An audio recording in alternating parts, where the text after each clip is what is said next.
My name is Peter Salovey. I'm the Dean of Yale College, and I welcome you to the first in the 150th year celebration. I'll tell you of what in a moment. First of all, let me apologize. Obviously, we are in a room too small for the number of you who would like to hear Dean Koh today. We understand that all other room options are in use. And so I would ask you to come and sit down in the aisle. And there is a little more room on either side. And for those of you who are still out in the hall, we will do our best to project voices out there, but we do apologize. We can see that there are more people who would have liked to have been here today than will fit in the room. This year, we celebrate the fact that 150 years ago, a man who Yale students know as Young Wing, but whose name in Mandarin is really pronounced Rong Hong, was the first person from China to graduate from Yale, and in fact, the first Asian to obtain a bachelor's degree from any university in North America. So this celebration, our celebration this year, commemorates more than Rong Hong or Young Wing's achievements, but really demarcates a 150-year relationship between Yale and China that continues today in many different ways. I think, for example, that many of you are aware that the leaders of more than a dozen of China's most outstanding universities visited Yale for 2 weeks in August. Now back to Rong Hong, or formerly known as Young Wing.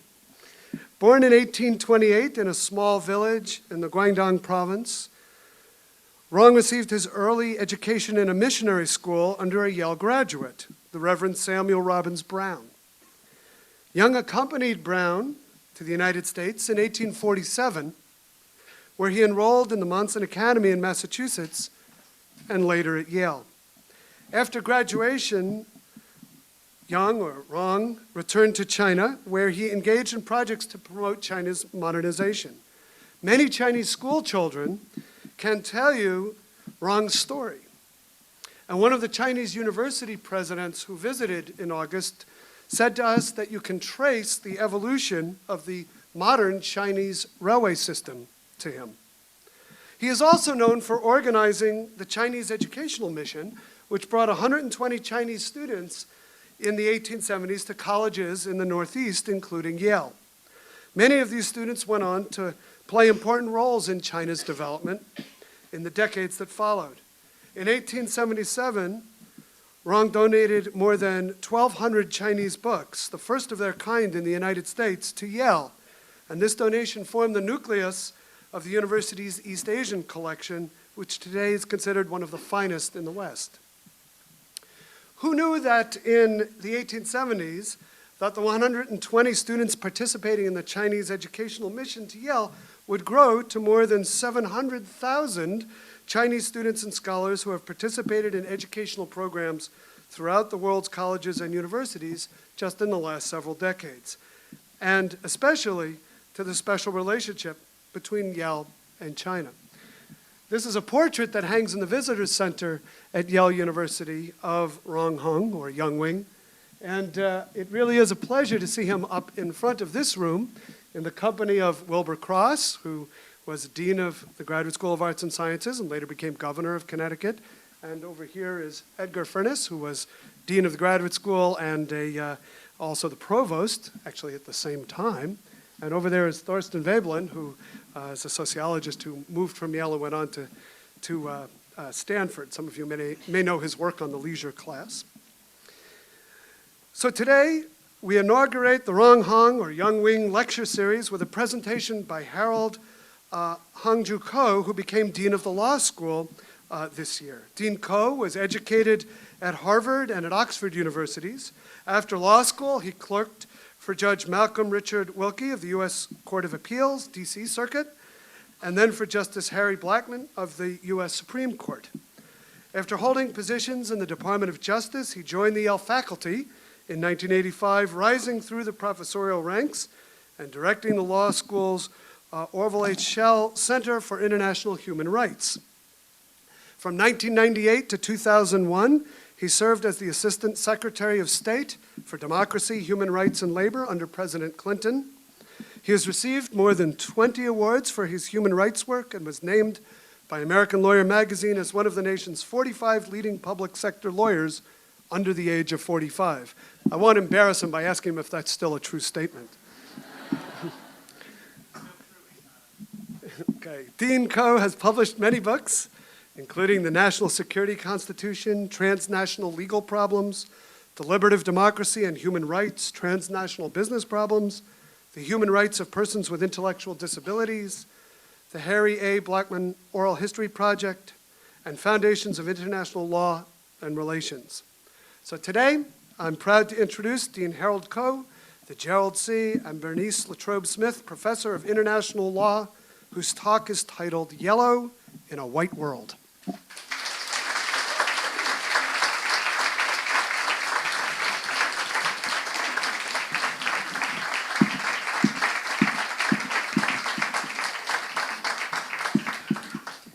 Thank you, Peter, for that most generous introduction. As the father of a happy Yale freshman, let me say that Yale College is very lucky to have a dean like you. I also want to thank the Asian American Cultural Center for organizing this event, and the offices of the president, the secretary, the graduate school, and the Association of Yale Alumni for joining hands to make this lecture series happen. Let me start with an embarrassing confession. I've lived in New Haven for 43 years. I've taught, as Peter said, here for nearly 20 years. But until I was asked to give this lecture, I had never heard of Young Wing. Or at least so I thought. More on that in a moment. Who was Young Wing? As you've just heard, he was the first Asian to graduate from Yale. He was probably the first Asian to obtain a bachelor's degree from any American university. And so in a very real sense, he is the spiritual ancestor of every one of us of Asian heritage who studies or works here at Yale today. By all accounts, he was a remarkable person. He was born near the island of Macau in Guangdong province in 1828. And when he was just 7 years old, he was brought to meet Mrs. Goodsloff, who is the wife of an English missionary who had opened a Christian school near his home. Mrs. Goodsloff apparently bore a little resemblance to Deborah Carr, who we saw in The King and I singing "Getting to Know You" cheerfully to a smiling throng of Asian children. Mrs. Goodsloff was a huge, imposing, and frightening woman. As Young Wing recalls in his autobiography, which I encourage you all to read, My Life in China and America, as Mrs. Goodsloff came forward to welcome me in her long and full flowing white dress, I actually trembled all over with fear at her imposing proportions.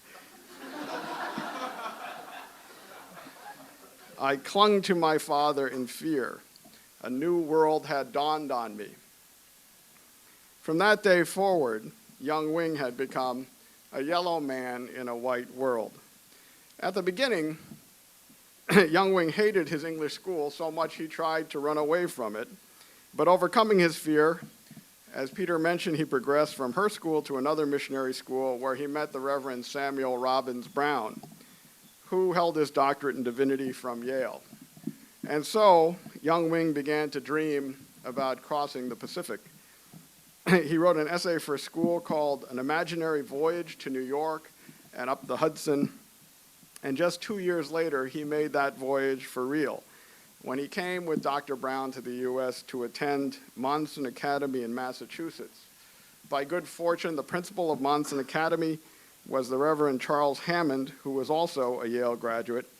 And so it came to pass that in 1850, with financial aid provided by a scholarship from the Ladies Association of Savannah, Georgia, where Dr. Brown's sister happened to live, Young Wing became the first Asian ever to enroll in Yale College. As you can imagine, Yale in the mid-19th century was not an easy place for Young Wing. His class had only 98 members. It had precious few people of color, no women, virtually no non-Christians. As the only yellow in a white world, Young Wing was at best a curiosity and at worst a freak.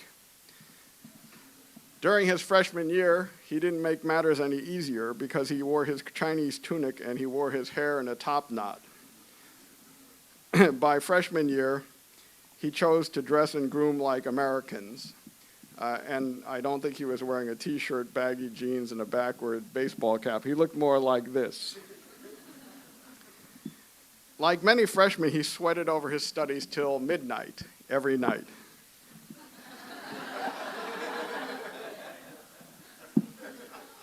Or at least my freshman daughter tells me so. He worked so hard, he took little or no exercise. He had almost no social life. His sophomore year, he almost flunked differential and integral calculus. In his autobiography, he said, "I absolutely abhorred and detested that subject." To pay for his tuition, he worked as a waiter in his residential college. He worked as a librarian in one of the college debating societies. But remarkably, in the words of one of his admirers, he made a sensation that was felt beyond the college walls by bearing off repeated prizes for English composition. Think about this. Coming from China in 10th grade and winning the Yale prizes in English competition for several years in a row. Asia and its needs were never far from Young Wing's mind. He took long walks with his classmate Carol Cutler, who later became president of Western Reserve College, now Case Western Reserve in Cleveland. And they discussed how to ensure that the rising generation in China would have the same advantages that Young Wing had enjoyed. They came up with the idea of an educational mission, whereby the Chinese government would send hundreds of students like Young Wing to America for their education.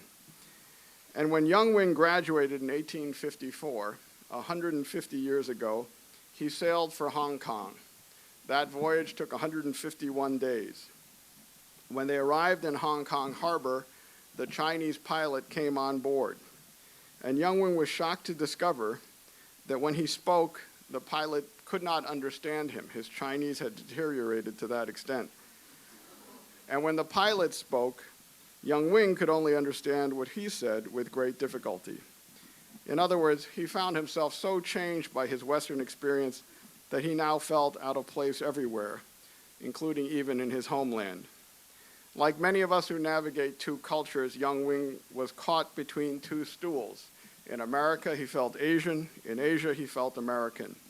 He became a naturalized citizen in the United States in his junior year at Yale, but when he came back for his 10th reunion, he volunteered to fight in the Union Army during the Civil War. Incredibly, his offer was declined because he was not really an American. And not only had he almost forgotten how to speak Chinese, but having left China as a young boy, he now had no friends in China.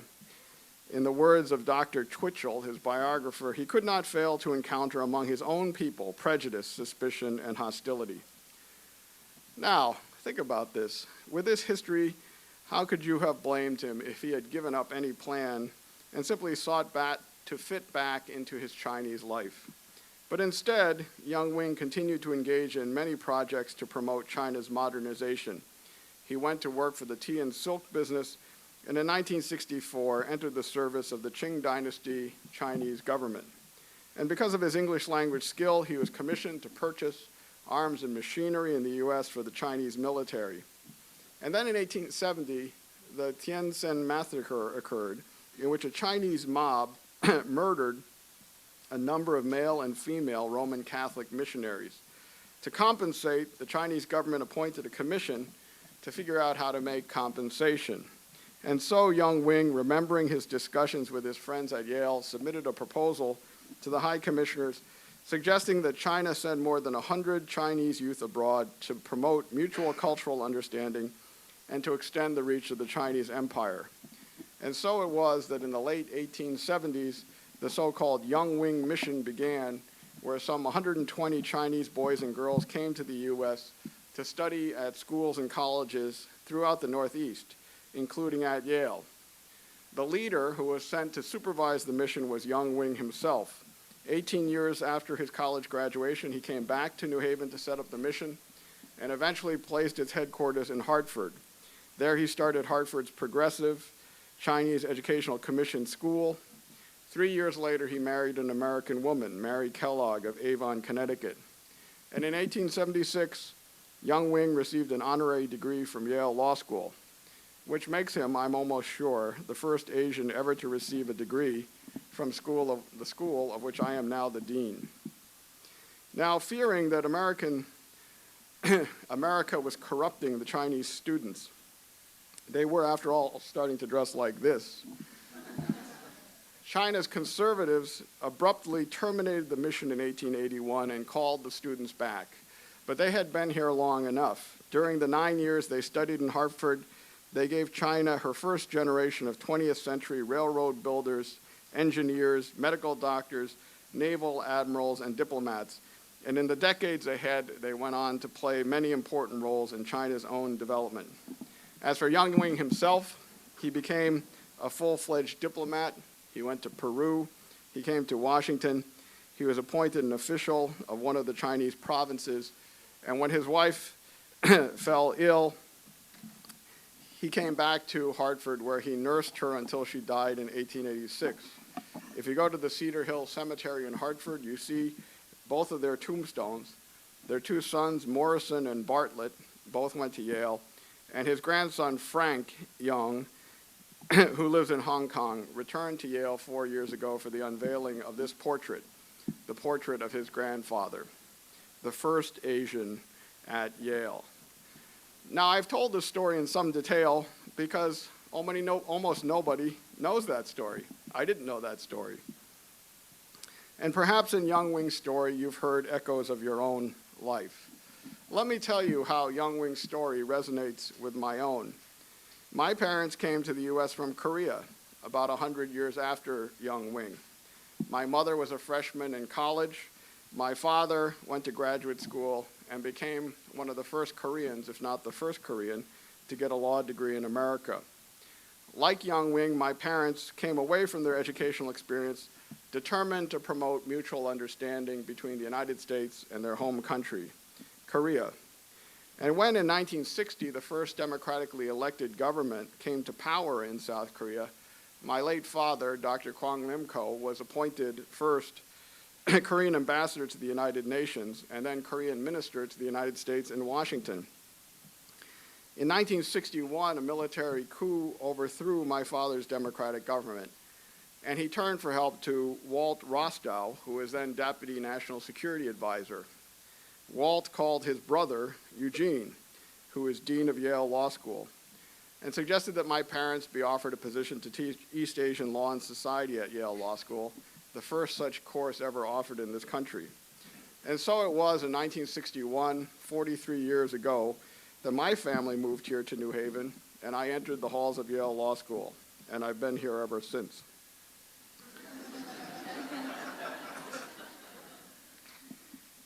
Like Yang Wing, my parents helped hundreds of Korean students come here to study. So many Korean students came to dinner at my house that we had a regular chair that was just left available for whoever was coming to dinner that night. My father had no shame. Whenever anybody would come to his house, he would invite them to dinner. But my mother, who is here, was smarter than that. She always made noodles, and whenever a Korean would appear, or two or three or four with my father, she would sigh and dump some more noodles into the pot. And when, as Assistant Secretary of State, I went back to Korea a few years ago, hundreds of well-meaning Korean government officials came and said, "I ate dinner at your house."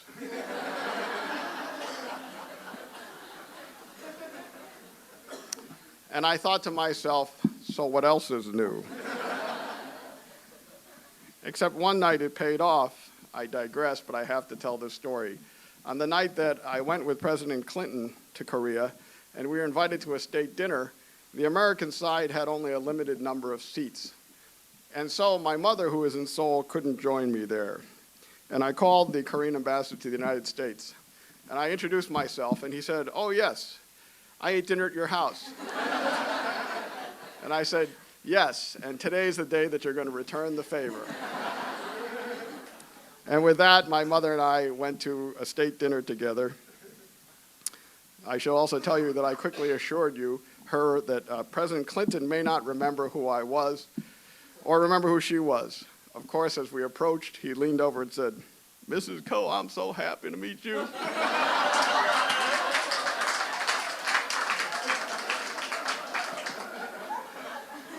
Aren't we lucky to have your son in my government? At which point, my mother said, you know, President Clinton is quite a handsome man.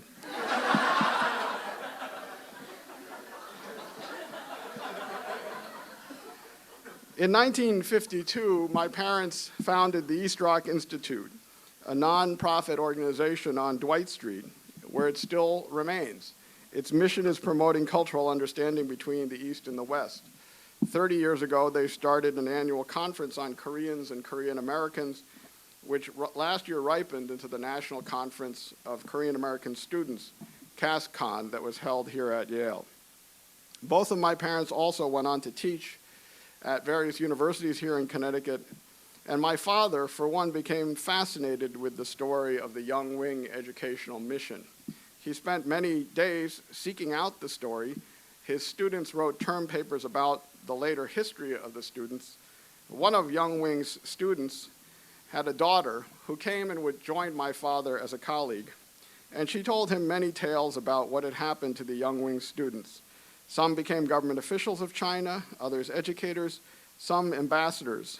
One even became the Chinese ambassador to Korea, of all things. And so it was that yesterday, while preparing for this lecture, I suddenly realized that I did know Young Wing after all. I had first heard of him at our family dinner table 35 years ago. Well, what does Young Wing's story tell us? Young Wing's story tells us what it means to be yellow in a white world. It is a story of choices. It's a story of hope. It's a story of obligations, and it's a story of accomplishment. Let me say a word about each. First, and most obviously, Young Wing's story is a lesson about making our own choices, however difficult they might be. How easy it would have been for Young Wing to stay in China his whole life. Or once he returned from his time in the US, how easy it would have been for him to stay. Instead, he spent his life coming back and forth between his two countries. And by marrying an American woman, he intentionally divided his life. So now he lies buried in a place far distant from where he was born.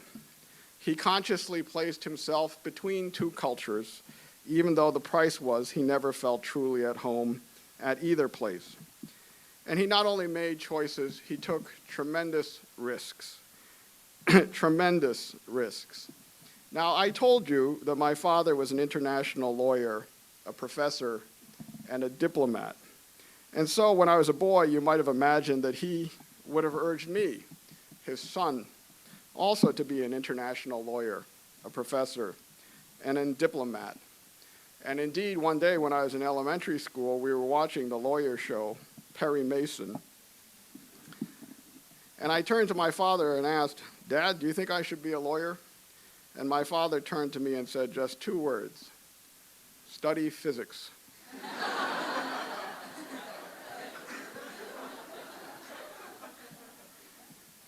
His words had a profound influence on me. I followed them for nearly 10 years until I finally gave it up in my sophomore year of college.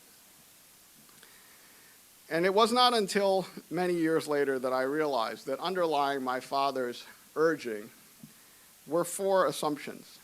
And they are assumptions that are about choices. First, he was saying, law is a confrontational profession, and confrontation is not our way. We are Pacific people in both senses of that word. We believe not in confrontation or adversary process, but in harmony and order. And so we should not follow law because law is not our way. Second, he was saying English is the language of law, and English is not our language. And so we cannot study law because law is not our language. Third, I think he was saying law is for insiders, and we are outsiders in this country. It rests on old boy networks, and we are new boys here. And fourth and finally, law is not an exact science, and we will suffer from its inexactness. How often I came home to find on my desk a story that he had clipped from the New York Times. It usually said, Chinese physicist or Japanese mathematician wins the Nobel Prize. I'm sure that's never happened to any of you. If an Asian is a better mathematician or scientist, he seemed to say, the numbers will not lie. Now, when you think about it, each of these were reasons why, for him, physics made sense for me. Physics is a universal language. We can all speak it. Physics has its own harmony order. Physics is a profession that's equally open to Asians and whites alike. And in exact sciences, they cannot discriminate against you. If you're better, the numbers don't lie. Well, his position had its logic, and the Asian part of me accepted it. But as you can imagine, the American side rebelled. I thought, what do you mean English is not our language? I've spoken it since I was a boy. I've won English prizes like Young Wing. It is my language. I use it every day. And what do you mean we're not adversarial? I can do the Pacific side of law as well as anyone. I was on the debate team, for Christ's sake. An insider's network may rely on politics, but I felt that that politics was not foreign to me. And finally, it didn't matter that law was not an exact science, because it turned out I wasn't very good at exact sciences. As an Asian, this was difficult because if I simply did not speak in class and nodded my head, I intimidated others. And thus, if I spoke, I would reveal my ignorance. And so it was not until well into my sophomore year that I finally decided that physics was not my business, and I switched to pre-law. I became a lawyer, and it was my choice. For better or for worse, it's a choice that I feel better about every day. And surprisingly, it was a choice that actually gratified my father. When I told him I was becoming a lawyer at a large Washington firm, he said to me, with a frown on his face, you know, in Korea, being a lawyer is the second most despised profession. I said, what's the most despised profession? He said, being an actor. And then he asked me when I went to the U.S. Department of Justice, who is your client? And I said, well, I guess ultimately Ronald Reagan. And he said, you mean you're a lawyer for an actor?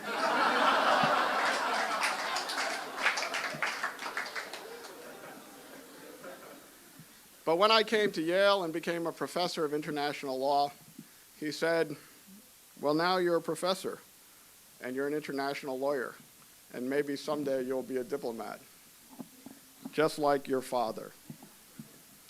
Now, there's a second lesson that we learned from Young Wing, and that is a story of hope, the possibility of overcoming discrimination. It was almost exactly 100 years after Young Wing graduated from Yale that our Supreme Court decided Brown versus the Board of Education. And I was born just months later. I first viscerally met the challenges of Brown in 1959, when during my father's time in the Korean embassy, my parents moved our family to Tacoma Park, Maryland. And on his first day of school, my older brother came home to tell me that his third grade class was half white and half black. And when recess was called, the black kids and the white kids had silently divided into two baseball teams and started playing against each other. And as the only yellow, my brother literally didn't know what team he was supposed to be on. And so he sat there alone for all of recess, understanding for the first time what it meant to be isolated by racial segregation. By 5 years later, we had moved here to New Haven, where I attended the Edgewood Avenue School in Westville. And during my 6th grade year, students from inner city New Haven were bused into our class. The girl who had been sitting next to me for 3 years cleared out her desk, and a new boy sat next to me. He was a wiry, short African-American named Richard. And for several days, we sat a few inches apart. And finally, he leaned over and said, man, this classroom is much nicer than the one we were in. And so I learned how integration can breed understanding and how separate but equal facilities are inherently unequal. One day, Richard asked me, who's the greatest baseball player of all time? I told him, as I had usually done, Babe Ruth. And he said to me, man, you're wrong. For some reason, he always called me man, even though I was only 10 years old. I asked him, Richard, who do you think is the greatest baseball player of all time? And he answered, Jackie Robinson, number 42. When I asked why, he answered, because Jackie did everything Babe did, and at a time when everyone wanted him to fail. I thought about it, and since then, when anyone asks me who is the greatest baseball of all time, I answer, Jackie Robinson, number 42. I remember that story when I was in law school and read Richard Kluger's masterpiece, Simple Justice, the story of the Brown litigation. At that point, I was a lawyer in training, and so I was as moved by the story of the lawyers as by the clients. And I read about the partnership between African-American lawyers like Thurgood Marshall, Spotswood Robinson, Constance Baker Motley, and white attorneys like Jack Greenberg, and future law professors like Dean Lewis Pollack of the Yale Law School and Charles Black of the Yale Law School. I read about how the lawyers in Brown argued cases in towns where they could not eat in local restaurants, where they could not sleep in the local hotels, how they typed their briefs in the back of their cars, how they cited cases from memory because they had no libraries, and nevertheless they won case after case before hostile courts, culminating in the unanimous victory in Brown itself. And I concluded that, like Jackie Robinson, Thurgood Marshall was the greatest lawyer of all time because he did everything that Daniel Webster did and won a promise of equality for millions when so many wanted him to fail. Now, like Thurgood Marshall, young Wing was a pioneer. Think of how lonely he must have been when he was at Yale. Think of how discouraged he must have been when his mission was recalled to China. How could he have imagined the changes that lay ahead? When I was in law school, there were almost no Asians in my class.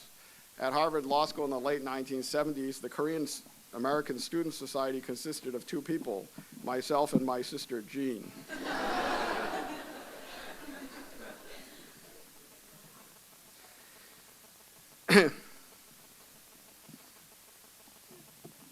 When the names of Asians would appear in Supreme Court cases, names like Yik Wo, or Feng Yu Ting, or Wong Kim Ark, or Hirabayashi, or Korematsu, there were always litigants and never lawyers. And on the rare occasions that those cases were mentioned, the other students would snicker. The history of Asian Americans at the Supreme Court is a story of unbroken sadness. It's a story of what it means to be yellow in a white world. It's not a story of victors and justice. It's a story of victims and injustice. It's a story of Americans who were treated like they were foreigners. They were victimized, in the words of Justice Jackson's unforgettable dissent in Korematsu, because, quote, they were born of parents as to whom they had no choice and because they belonged to a race from which there is no way to resign.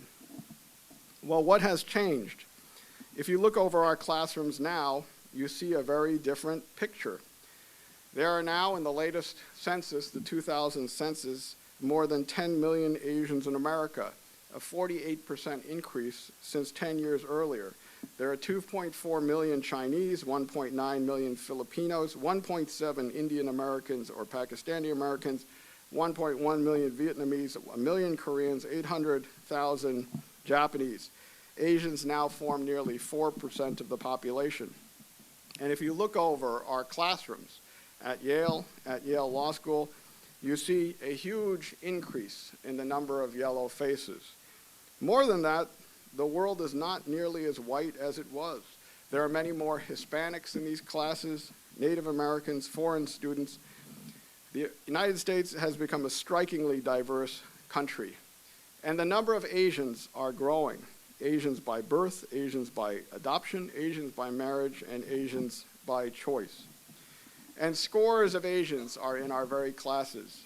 The other month, I went to Bulldog Days, which is where the parents of incoming Yale freshmen go. Other parents were quite cool, but not the Asians. They would come up to the other Asians and say, son or daughter? And then when you'd give them the answer, they would shake your hands and congratulate you. One of them turned to me and said, "I hear the faculty here is excellent." I said, "Yes, I agree."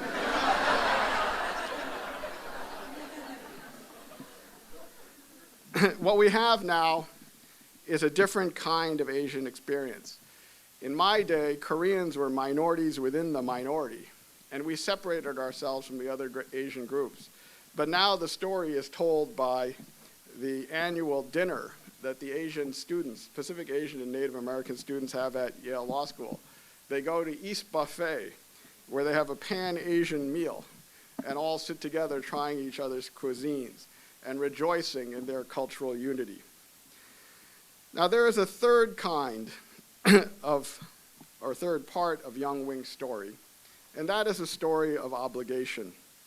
He could have pursued his private interest, but instead he felt a sense of public service, of obligation to his community. In the words of the filmmaker Spike Lee, he felt he had a duty to uplift his race. He thought that the is of race consciousness should lead him to the ought of making it an obligation to do something for his race. What kind of obligations are we talking about? Think 4 images: a bridge, a ladder, a beacon, a boat. Remember that he positioned himself between 2 cultures. The thing that ultimately swung me away from physics and toward the field that I'm now in is the realization that somehow fate had put me between 2 cultures, Asia and the West. And so it could be that the only profession in which this would be an advantage is one in which I served as a bridge between these 2 cultures. And so it was for Young Wing.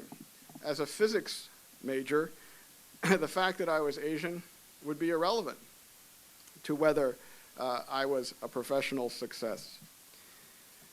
And what about a ladder? Young Wing saw it as his goal to provide others a step up toward the same kind of education that he had himself achieved. And as a beacon, he was saying this: if you stand out, as you will because you are Asian, then maybe you have an obligation to actually stand out, to be distinctive, to be peculiarly admirable in your commitments. And finally, I believe, Young Wing was telling us of the need for an obligation to all of those who are in the same boat. A number of years, I had the good fortune to represent Haitian refugees in an effort to gain asylum in the United States. I worked on this case for several years and was often engaged in public speaking on the subject. And I remember coming to an Asian gathering, and one Asian American stood up and said, "Why are you wasting your time representing black Haitians? Why don't you represent our people?" To which I responded, "Do you mean to say that in the face of the Haitian exclusion, you don't see the Chinese exclusion? Do you mean to say that in the Haitian internment, you don't see the Japanese internment? Do you mean to say that in the deprivation of Haitian democracy, you don't see Korean democracy? Do you mean to say that in the face of Haitian boat people, you don't see Vietnamese boat people? Because we may all have come in different boats, but we are all in the same boat now." So this, I believe, is where our obligation lies: to be a bridge between 2 cultures, to be a ladder for those who come behind, to be a beacon for those who would look to us for leadership because of our unique educational advantages, and most of all, to represent not just those people who are like us in appearance, but those who stand for the same principles. And fourth and finally, let me say this: Young Wing's story is a story of accomplishment, a legacy of accomplishment. What his story tells you is how one person, even a solitary yellow in a white world, can make a difference. Dean Salovey reviewed the ways in which Young Wing's legacy continues here at Yale. In one of his last acts, he donated his book collection, which now forms the nucleus of the Sterling Memorial Library's East Asian collection, one of the finest in the West. In 1901, the Yale Foreign Missionary Society was formed to promote contact with China and English language instruction. It became known as the Yale and China Association, and now the Yale-China Association, which to this day sends dozens of recent Yale graduates annually to teach English and American studies overseas. At the law school where I teach, another legacy of Young Wing is the law school's China Law Center, which is represented here by my colleague and friend, Professor Gewurtz.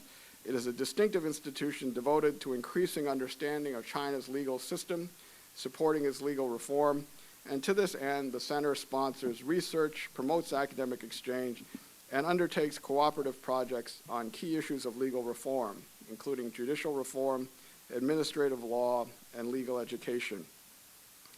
The population of Yale College is now 13 to 15% Asian American, and international students, about 10% of the international students at Yale are of Asian ancestry. And just to show that people can change institutions, that institutions can build legacies, and that legacies can make history, just consider how events have now come full circle. 43 years after my family arrived in New Haven, my sister, Jean Koh Peters, is a professor at Yale Law School, where I am now the dean. And this fall, my daughter entered the Yale class of 2008, from which she will graduate 60 years after my parents first came to America, and more than 150 years after Young Wing. And just a week before her classes began, as Jean Salvi mentioned, the presidents and vice presidents of 12 of China's leading universities came to New Haven for a session on the American University. And so, in late August, I had the incredible experience, and warm experience, of sitting in Woolsey Hall, still yellow in a white world, but now finding myself not just an American citizen, a lifelong resident of New Haven, but the dean of Yale's law school, the father of a Yale freshman, the brother of a Yale professor, and listening to my friend, Yale's president, describe a modern-day Chinese mission to New Haven to all the incoming freshmen and their parents as proof of Yale's genuine 21st century commitment to globalization. So, in the end, let me say this. What Young Wing's story, and mine, and yours, tells you is how remarkably open a society America still is. A few years ago, I was representing the United States to the UN Human Rights Commission in Geneva, and I sat at dinner next to the Bangladeshi ambassador to the UN. We struck up a conversation, and we told each other our life stories. And at the end, he looked over at me and said, "So what you're telling me is that your father was an ambassador to the United States. And in one generation, you have become ambassador from the United States. In Bangladesh, that could never happen. America is the only country in the world where that could happen. And I have to believe that is why you are the mightiest nation." I hope that our leaders, our political leaders, remember this, that our openness leads to our diversity, that our diversity gives rise to our sense of justice, and that our justice is the source of our power, our moral power. And so, my friends, that's Young Wing's story. It's a story of what it means to be yellow in a white world. It is a story of choices. It's a story of hope. It's a story of obligation. It's a story of accomplishment. And most of all, I think it's a story of justice, the justice that Asian Americans seek, and the justice that Asian Americans can create with the help of their friends and their colleagues. When I was a small boy, I watched a lot of television, as opposed to now, when I watch a lot of television. And one of my favorite shows was a show called The Texas Rangers. And it would start with a small town, and into a busy street would step a single Texas Ranger, walking along fearlessly. And then suddenly behind him 2, then 4, then 8, then 16, until the street was full of Texas Rangers. Think of this as Young Wing and his mission, followed by all of us. As Martin Luther King Jr. once said, "The moral arc of the universe is long, but it arcs toward justice. The moral arc of the universe is long, but it arcs toward justice. And if young Wing were here, I think he would have to agree. Thank you very much.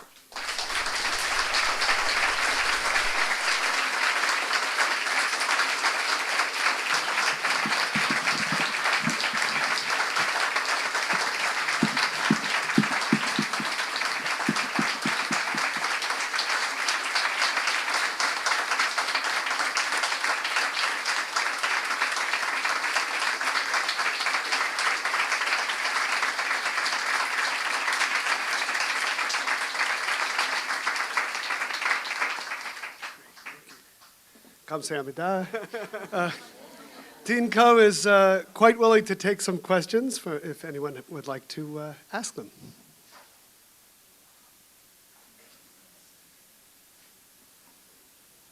Don't be shy, because I'm going to call on you if you don't raise your hand. Yes. My name is I came from Korea. Can you hear me? Yes. I'm now working as visiting fellow. Yale Law School Yale staff. First of all, I thank you very much for taking my valuable time and giving a good lecture. I think you are considered one of the most respected scholar or government figure not only in the United States, but also you are regarded one of the most successful Korean Americans in Korea. Therefore, your success in the United States can set a good example for the young Asian Americans who were born in the United States or who came here as a young age. My question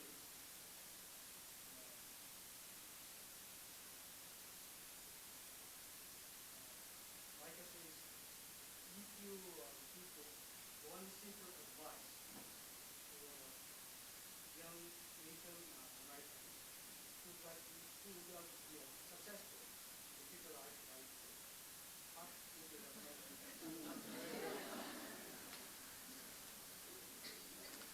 Well, I think there's a long answer and there's a short answer. The long answer, which I just gave, is you must make some difficult choices. You must take some risks. You should have hope. You should remember your obligations. And you should follow others' accomplishments. But the short answer is one that my mother and grandmother used to give. It's an old Korean saying. Never let your skill exceed your virtue. Think about this. Never let your skill exceed your virtue. We spend a lot of time here at Yale, in the undergraduate and in the professional schools and in the graduate schools, honing students' skills. And we assume often that their virtue will take care of itself. But I believe that while you're here at Yale, your skill will grow quickly, and so your virtue has to grow even faster. And there has to be a source within you of these values. I should say it's quite a surprise to me to be a source of public interest in Korea. Part of this happened because when I was first appointed to the State Department, the Korean government, or the Korean economy, was in the middle of a financial crisis, and they needed some good news story to balance this. And the good news story was basically the success of a woman golfer, Sari Park, and my appointment to be in the State Department. So often on the cover of various versions of Korean People magazine were myself and Sari Park, and then in the corner, little words saying things like, financial crisis continues. And then, of course, my mother has become extraordinarily famous in Korea. And so now they often have Harold Koh and his mother. And then the basic statement is, Harold, what is your advice? And my advice is always, listen to my mother. I'm a business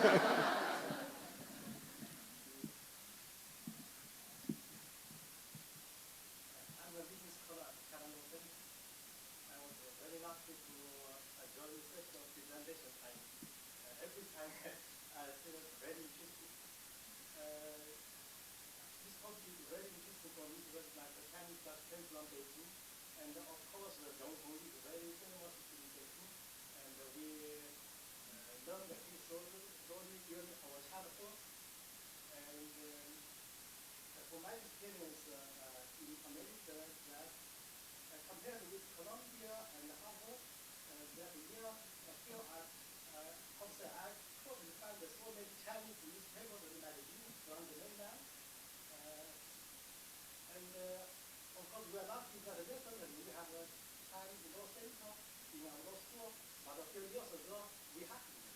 And I still remember that during my business scholar at Columbia, some students here, they have interest to the China student reform. They read the New Yorker, went to Columbia to ask some questions about China legal reform. So, but now it's been improved. Like you mentioned that now we have a China law center. But my question is that at the beginning of the law school and as a member of the Yale University, would you have any plan to strengthen the relation between China and Yale? And maybe my sixth question is that what are those suggestions for the Chinese students who are scholars here, or who are starting here, how to improve the China's political or economic situation? That what your suggestion is here, you make a very good job here. You contribute a lot to this society, but do you have the similar influence to your own country? I mean, because that Korea and China, we have very big populations. We have a lot of work to do there. So what are your suggestions? Thank you. Well, China is 1/5 of mankind, humankind, and any great university, global university, must have a plan to address the modernization and globalization of China's economy, political system, and legal system. And I believe that Yale Law School is at the forefront of that in no small measure because of our long history with China, because of the commitment of our academic leaders, because of the creation of the China Law Center created by Professor Gewirtz. I also believe that we are at a time when universities are going global, and that not all American universities will achieve global stature. We may want it to be so, but I believe in 10 years, many of the fine universities of America will be in the global world like the small liberal arts colleges are now. Excellent centers of education, but not leading centers of research and not leading centers of interchange. And so I think a key goal for us here at Yale is to keep Yale as one of the global universities. Now, on the East Coast, it's easy for us to look toward Europe. And indeed, our strength has traditionally been in the humanities. But I believe that the humanities, and particularly Western studies, cannot be the dominant part of our curriculum. And I believe that our strength is precisely in these areas, social science and the professional schools. And one of the core elements of my agenda as the incoming dean is globalization, and particularly with regard to East Asia. Now, I don't know what other school is in contention to do the same. I don't notice that any of them appointed an Asian dean anytime recently. I think this is a natural leaning of my own. As you know, that when the Americans landed on Normandy Beach on D-Day, they said, "Lafayette, we have arrived." And I think that's our answer to Young Wing. We have arrived, and the globalization project, particularly with regard to East Asia, will continue. With regard to China in particular, I think the challenge is to bring China into the international system, playing by the international rules, whether that means international trade rules, rules about corruption, rules about good governance, or rules about human rights or environmental standards. I think 1/5 of the world's people cannot be outside of the international system, but if they enter the international system, they have to be full-fledged members, fully subject to the system's duties and fully subject to its privileges. Yes, in the back.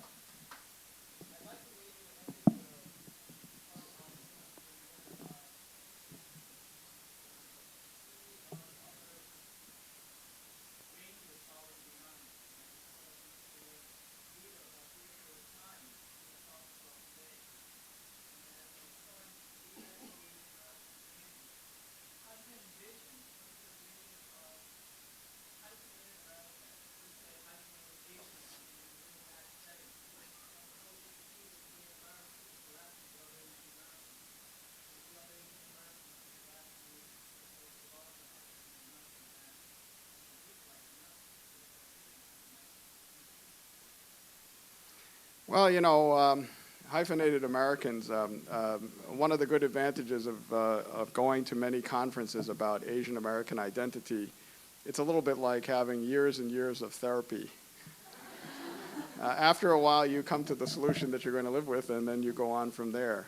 As a boy, I would think, am I 50% Asian, 50% American, or 60-40, or when am I going to solve this problem?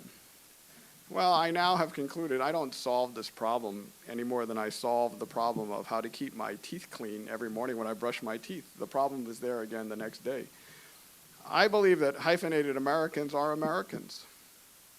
My daughter is an Asian American also, as my son. Their mother is a Caucasian, an Irish American. And so they are yet another blend. Fortunately, we now have a word to describe this, fusion. They are fusion Americans. I believe that there are a number of issues which I've described, which I believe ought to be a focal point of concern. Take, for example, the issue of immigration. What possible rationale is there from limiting student visas to Asian and Chinese Americans, Chinese students in particular, in the name of terrorism at a time in which we're trying to promote understanding between our cultures? I think this is outrageous. Most recently, I heard the story of an Islamic student who is one of the leading students in Iran who was prevented from coming to study at another university, even though he was arguably the best student in his class in Iran.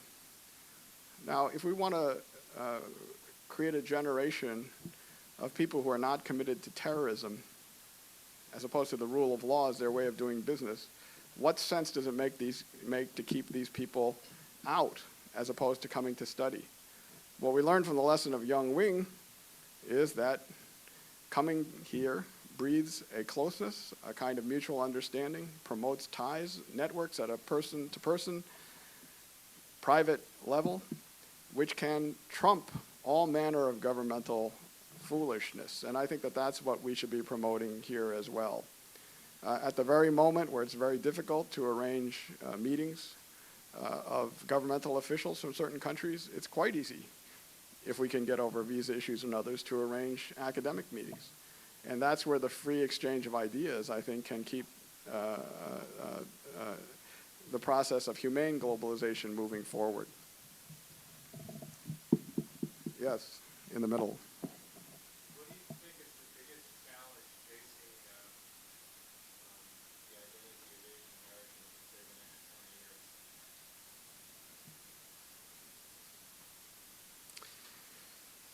I think Asian Americans are a risk-averse people. Risk-averse. I say that because I was extraordinarily risk-averse. It was not until I got tenure at Yale Law School that I started thinking it might be safe for me to try to do something that was less risk-averse. Now, I'm not sure where this risk aversion comes from. I think immigrant parents often convey to their children the feeling, having abandoned our life in our home country to come here, we don't want you to do anything risky. In fact, the world is made by bold people. Look at Young Wing. What he did was insane, insanely risky. But by being so risky, he made an impact.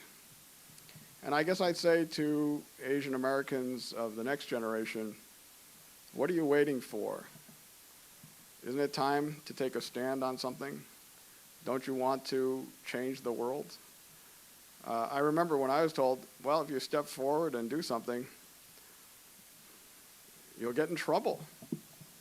Ever since I stepped forward, my life has been going very well. So I think it's not just making choices, it's taking risks and following your heart. My parents did it, Young Wing did it, and I think the students of this generation should do it as well.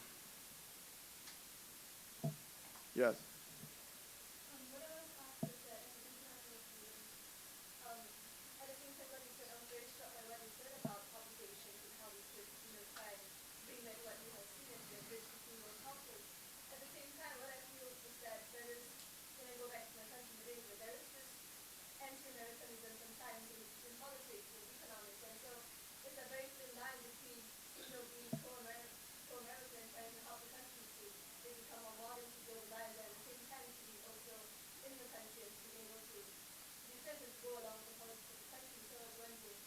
So I was wondering, how do you see this? How do you look at the civil obligations and to be able to use what you know and have learned here in America at the same time to be able to help the country in a way that we need it? Well, I've traveled all around the world, and I've learned that there's a basic truth. Everybody hates America, and everybody loves Americans. And I think it's because often the two stand for quite different values. Americans, I think, tend to be very egalitarian, open, welcoming, experimental, spontaneous, where America, I think, often is sensitive about its power, demands exceptional treatment, creates double standards, and is often accused of various kinds of moral hypocrisy. I think people who have been here and lived here can deliver the message. There's more to America than who happens to be in any governmental position at any particular time. And America is the world's, one of its oldest democracies and one of its largest. And there are lessons that people have learned here about diversity. Take diversity, for example. How many countries in the world are genuinely diverse in the sense that people of many different ethnic and religious heritages are living together peacefully? Very, very few. The United States, Australia, Canada, maybe New Zealand. There are many countries in the world where people of different ethnic heritages cannot live next to each other without killing each other. I would go to Bosnia. During the time I was in the State Department, I would go to Bosnia or Kosovo, and then I'd come back to New Haven on the weekend. And it's really a stunning thing to be in a place where people of different ethnic backgrounds are actually coexisting without military police and without open violence. Now, I think that's an important message to convey. I think there's another message to convey, and I would say this particularly to the students from places like Malaysia or Singapore or China, which is, don't anybody ever tell us that Asians don't love democracy. When I was a child growing up, they would say, Koreans want increases in gross national product. They don't want democracy. So when our gross national product reaches $1,000 a person, or $2,000, or $5,000, or $10,000, then it's time for you to have democracy. And I often had meetings with people like Mahathir and Lee Kuan Yew and Jiang Zemin and Kim Jong-il. And they would start by saying things like, you have to understand the Asian difference. We don't care as much about human rights and democracy as you Westerners. Now, it was a very difficult sell, right? I don't know what you're saying. My father was a democracy activist. My mother is a democracy activist. I am a democracy activist. I know plenty of Asians, and let me tell you what, they like freedom as much as you do, more. And your system is doomed. Now, sometimes that doesn't get you invited back. But that's not a bad message for them to hear, and repeatedly, because the one thing they know is that they don't want to be on the wrong side of history. Yes? You have obviously extensive experience in the government, great speaker, lawyer background. Have you ever considered running for public office? No, I believe in appointive politics. The last election I successfully won was back in 6th grade. I was trounced in 7th grade, and that was basically it. No, I mean, we all have our way of making a difference. My frank hope is that one of you will become president of the United States and then appoint me to something. Yes.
Well, you raise a question that troubles many. Justice Blackmun, for whom I clerked, had a different view. I believe that your first statement reminds us of the famous statement about what's the difference between capitalism and communism. In the first, man exploits man, but in the other, it's just the opposite. I do believe that there is a possibility under different legal systems to achieve different kinds of results.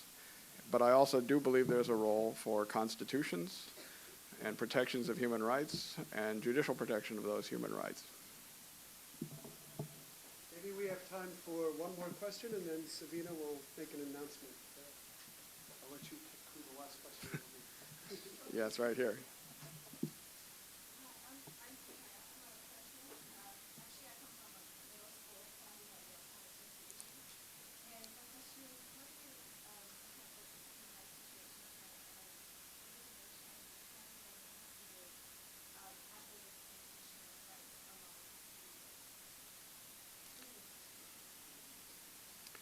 Well, I do think that the effort of a central government to control a people so vibrant and energetic is doomed to failure.